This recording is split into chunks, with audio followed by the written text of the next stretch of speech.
बिस्मिल्लाहिर्रहमानिर्रहीम अस्सलाम वालेकुम। मैथ की हमारी ऑक्सफोर्ड की मैथ की बुक 7th क्लास की हमारी बुक है, जिसका छठा लेक्चर आज हम रिकॉर्ड करने जा रहे हैं। इसमें हमने कुछ डेफिनेशंस पढ़ ली थी, पेज नंबर 10 तक, डिफरेंस ऑफ सेट्स तक हमने पढ़ लिया था। आज हम universal set, complement of a set और इसके अलावा फर्दर उसके प्रॉपर्टीज और मजीद चीज़ों को स्टडी करेंगे। इसके अलावा इसमें वेन डायग्राम भी आएगा। तो वन बाई वन को कंटिन्यू करते हैं और उसके बाद हम इनको डिस्कस भी करेंगे। बिस्मिल्लाहिर्रहमानिर्रहीम। अच्छा, अब हमारा जो अगली डेफिनेशन है वो है यूनिवर्सल सेट की। A set containing all the elements under consideration is called a universal set. इसकी डेफिनेशन आप ऑलरेडी 6th क्लास में भी देख चुके हैं, दोबारा हम रिवाइज कर लेते हैं। यूनिवर्सल सेट एक ऐसा सेट होता है जिसमें हमारे जितने एग्जिस्टिंग सेट हैं उनकी तमाम वैल्यूज मौजूद हों। फॉर एग्जांपल, हमारे पास एक सेट आ रहा है जिसकी वैल्यूज हैं 1 2 3, उसका नाम ए है। उसके बाद एक और सेट है जिसकी वैल्यूज हैं 4 5 6। तो एक और यूनिवर्सल सेट ऐसा सेट होगा जिसके अंदर 1 2 3 एंड 4 5 6 तमाम की तमाम वैल्यूज उसके अंदर मौजूद हों। तो एग्जांपल से आपको होपफुली क्लियर हो गया होगा, ऐसा सेट जिसके अंदर हम जितने भी सेट्स पे वर्किंग कर रहे हैं, जिनको हम लोग देख रहे हैं, जिनको स्टडी कर रहे हैं, उनकी तमाम वैल्यूज अगर किसी एक सेट के अंदर इकट्ठी कर दी जाए, कंबाइन कर दी जाए, तो उसको आप यूनिवर्सल सेट का नाम देते हैं। अब यहां पे एक बात का ख्याल रहे कि यूनिवर्सल सेट को हमेशा यू के सिंबल के साथ शो किया रहता है, जैसा कि आप देख सकते हैं इसको सिंबल क्या है, you.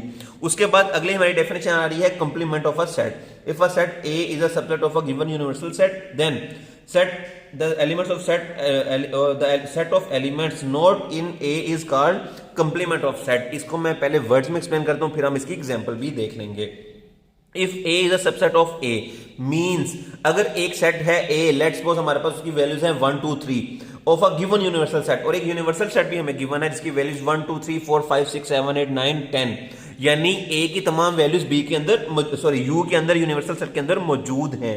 Then the set of elements not in A is called complement of set. तो अगर हम एक ऐसा सेट लिखें जिसके अंदर वो वैल्यूज आ रही हों जो ए के अंदर मौजूद ना हो, तो फिर उस सेट को ए का कंप्लीमेंट कहा जाएगा। दोबारा सुन लें, दोबारा समझ लें। एक सेट है जिसकी वैल्यूज यूनिवर्सल सेट के अंदर मौजूद है, मींस वो उसका सबसेट है। उसके बाद अगर हम एक ऐसा न्यू सेट लिख लें जिसके अंदर वो वैल्यूज लिख ली जाए जो ए के अंदर मौजूद नहीं है। फॉर एग्जाम्पल, अगर ए के अंदर 1 2 3 आ रहा था, यूनिवर्सल सेट हमारा 1 2 3 से लेकर 10 तक था, और हम ए कंप्लीमेंट जब लिखेंगे तो चूंकि ए के अंदर 1 2 3 तक नंबर आ रहे हैं, तो आप इससे आगे स्टार्ट करेंगे 4 5 6 से लेकर 10 तक नंबर लिखेंगे, तो वो ए का कंप्लीमेंट कहलाएगा, यानी वो वैल्यूज यूनिवर्सल सेट की वो वैल्यूज जो कि ए के अंदर मौजूद नहीं है। अब इसको रिप्रेजेंट करने के लिए हमने ए कंप्लीमेंट ऑफ ए फाइंड किया, तो ए के ऊपर ये इस तरीके से डैश या ए बार का सिंबल यूज किया जाता है, जो कि आप देख सकते हैं, और इसको कंप्लीमेंट ऑफ ए पढ़ा जाता है। तो आगे हम एग्जांपल देख लेते हैं। एग्जांपल नंबर 5 है, create the complement of set for the set ए। अब यूनिवर्सल सेट था 1 2 3 अप टू 10, और ए सेट है हमारा 2 4 6 8। ए is a subset of you, देख के सकते हैं जैसे हमारी डेफिनेशन में भी लिखा है, क्योंकि ए की तमाम वैल्यूज यू के अंदर मौजूद हैं। तो जब हमने कंप्लीमेंट फाइंड करना है तो हम यू के अंदर से ए को माइनस कर देंगे। डिफरेंस ऑफ सेट को हम पहले भी देख चुके हैं। अब हम क्या करेंगे, हम वो वैल्यूज जो यू के अंदर भी मौजूद है और ए के अंदर भी मौजूद है उनको नहीं लिखेंगे, उसके अलावा बाकी वैल्यूज लिख देंगे। तो हम यू की वैल्यूज लिखते हैं 1 2 3 सो ऑन अप टू 10, और ए की वैल्यूज है 2 4 6 8। तो अब आपने क्या करना है, चूंकि यू के अंदर 1 आ रहा है, ए के अंदर नहीं आ रहा, लिख लिया हमने। यहां पे 2 आ रहा है, यहां पे भी 2 आ रहा है, तो इसको हमने नहीं लिखा। फिर यहां पे 3 है, यहां पे 3 नहीं आ रहा, उसको हम लिख लेंगे। यहां पे 4 है, यहां पे भी 4 है, तो आप देख सकते हो हमने उसको नहीं लिखा। उसके बाद यहां पे 5 है, यहां पे 5 नहीं है, तो हमने वो लिख लिया।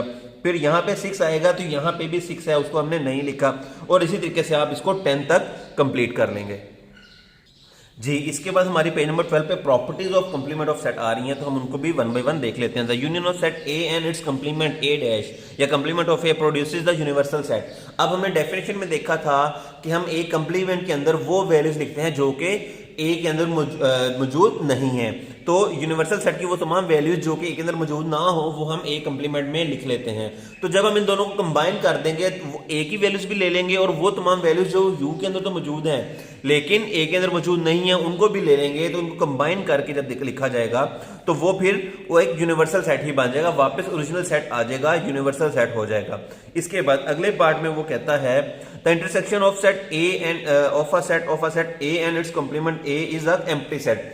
मतलब क्या है इस बात का, हमने ऑलरेडी स्टडी किया था कि हम ए कंप्लीमेंट में वो वैल्यूज लेते हैं जो कि ए के अंदर मौजूद नहीं है, यानी कि सेट ए और ए कंप्लीमेंट की वैल्यूज टोटली डिफरेंट होंगी। तो चूंकि ये दोनों डिफरेंट हैं तो इनका इंटरसेक्शन जो है, इनको हम लोग कॉमन चीजें कुछ भी नहीं होगी तो वो फिर हमारा सेट एक एम्प्टी सेट होगा, जैसा कि यहाँ पे एग्जाम्पल में भी गिवन है। अगला हमारा टॉपिक है वेन डायग्राम का। वेन डायग्राम में हम क्या करते हैं, ये उसको सेट को रिप्रेजेंट करने का मेथड है जिसके अंदर हम उसको शेप बना के, पिक्टोरियल रिप्रेजेंटेशन है, कोई डायग्राम ड्रॉ करके उसको रिप्रेजेंट करते हैं जैसा कि एग्जाम्पल में दिया गया है। अब इसमें एक बात आप बच्चे खास ख्याल रखेंगे, जो हमारा यूनिवर्सल सेट होगा वो इस तरीके से क्लोज्ड, ये एक स्क्वायर की फॉर्म में या रेक्टेंगल की फॉर्म में ड्रॉ किया जाएगा, बॉक्स की फॉर्म में होगा।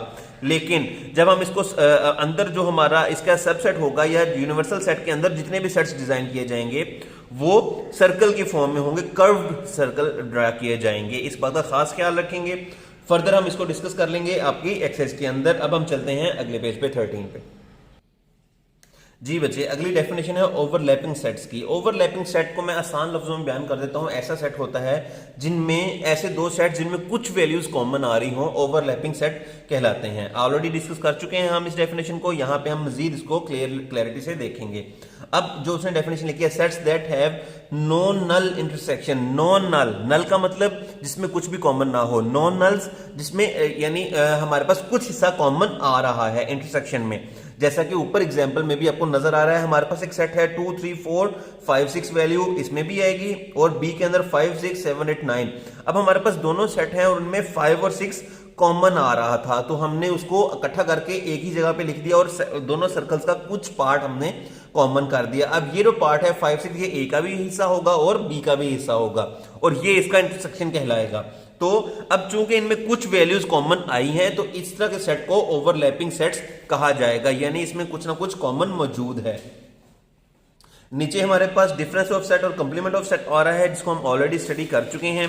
आगे हमारे पास कुछ एग्जांपल्स हैं जिनको आप खुद से एक दफा गो थ्रू करेंगे। नेक्स्ट पेज पे हमारे पास पेज नंबर 15 पे आ रहा है प्रॉपर्टीज ऑफ सेट्स। सेट्स की प्रॉपर्टीज क्या होती हैं, जैसा कि आपको यहाँ पे नजर भी आ रहा होगा। तो प्रॉपर्टीज का मतलब क्या है वो आप अंडरस्टैंड कर लेंगे, यहाँ पे हमारा टॉपिक ये कंप्लीट हो जाएगा। प्रॉपर्टी मीन्स जब हम दो सेट्स का यूनियन लेते हैं, उनका या उनका इंटरसेक्शन लेते हैं और उसके बाद उनकी तरतीब चेंज कर दी जाए, मीन्स जो सेट पहले था उसको बाद में लिख लिया जाए और जो सेट बाद में था उसको पहले लिख लिया जाए, तो उसका आंसर वही आएगा। वो जो हमारा रिजल्टेंट आंसर, जो फाइनल आंसर आएगा, सेट निकलेगा, वो वही होगा जो कि पहले आंसर आया था, जैसा कि यहाँ पे दिया गया है। A union C equals to C union A, और एक और example C union B equals to B union C. Changing the place of the sets in the union operation gives the same union set. This is called commutative property of set. For example, this.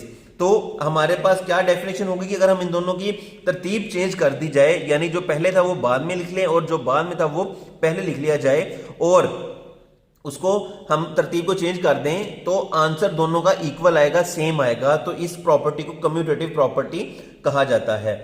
किस चीज की? Union की, क्योंकि हमने दोनों में union find करना है। इस तरीके से यहां पे आप देख सकते हो C union B equal to B union C. हमने क्या किया, सी पहले लिखा, यहां पे सी बाद में है, यहां पे बी बाद में है, लेकिन यहां पे बी पहले लिख लिया। इनकी तरतीब चेंज की, दोनों केसेस में यूनियन किया तो आंसर हमारा सेम रहेगा।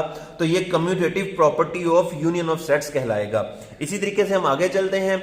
अब अगर हम यूनियन की जगह पे इंटरसेक्शन यूज कर लें, A intersection C equals to C intersection A और C intersection B equals to B intersection C, तरतीब चेंज कर रहे हैं दोनों में लेकिन इंटरसेक्शन लिया जा रहा है, तो इस प्रॉपर्टी को कम्यूटेटिव प्रॉपर्टी ऑफ इंटरसेक्शन का नाम दिया जाएगा। Thus, changing the places of the sets in the intersection operation gives the same intersection set. This is called commutative property of intersection of sets. अब ये जो हमारी प्रॉपर्टी है ये commutative property of intersection of set कहलाएगा। पहले हमने चूंकि यूनियन लिया था तो वो commutative property of union of set थी, यहाँ पे हमने इंटरसेक्शन लिया है तो ये commutative property of intersection of set है। ऑक्सफोर्ड आइडियल हाई स्कूल की तरफ से और होपफुली आपको ये लेक्चर क्लियर हो गया होगा। बेस्ट रिगार्ड्स, अपनी तैयारी करें। Thank you.